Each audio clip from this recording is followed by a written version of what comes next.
Kamusta mga ka-HSL? Nawa ay nasa mabuting kalagayan tayong lahat. Ang HSL Health Storyline ay gustong magbigay ng mga kaalaman tungkol sa home remedy upang natural na mas mababa ang kolesterol, tumuon sa mga pagbabago sa pamumuhay tulad ng mga pagsasaayos sa pagkain at ehersisyo. Dagdagan ang iyong paggamit ng natutunaw na hibla na tumutulong sa bitag at maalis ang kolesterol. Isama ang mga pagkaing mayaman sa omega-3 fatty acid o tulad ng mataba na isda at limitahan ang saturated at trans fats na matatagpuan sa pulang karne at na proseso na pagkain. Regular na ehersisyo, pamamahala ng stress at pagtigil sa paninigarilyo kung naninigarilyo ka rin ay nag-aambag din sa pinabuting antas ng kolesterol. Narito ang isang mas detalyadong pagkasira. Mga pagbabago sa dieta, natutunaw na hibla. Ang natutunaw na hibla na matatagpuan sa mga oats, barley, psyllium at legumes ay tumutulong sa mas mababang LDL cholesterol sa pamamagitan ng pagpigil sa pagsipsip nito, omega-3 fatty acid.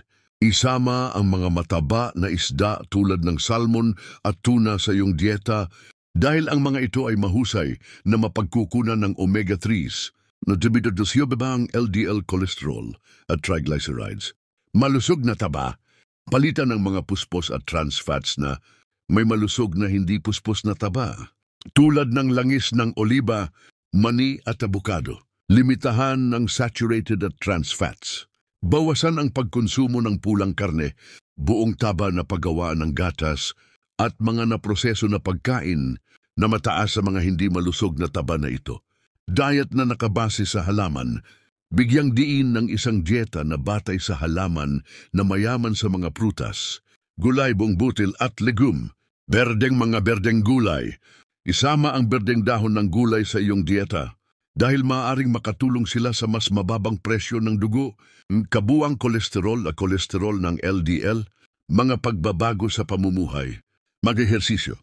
Ang regular na pisikal na aktibidad tulad ng brisk na paglalakad o pagbibisikleta ay maaaring dagdagan ng HDL, mabuti kolesterol at bawasan ng LDL kolesterol.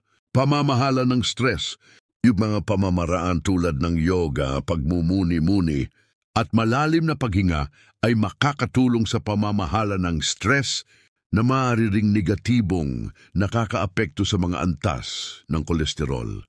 Tumigil sa paninigarilyo, ang paninigarilyo ay nagpapababa ng HDL kolesterol at pinatataas ang LDL kolesterol.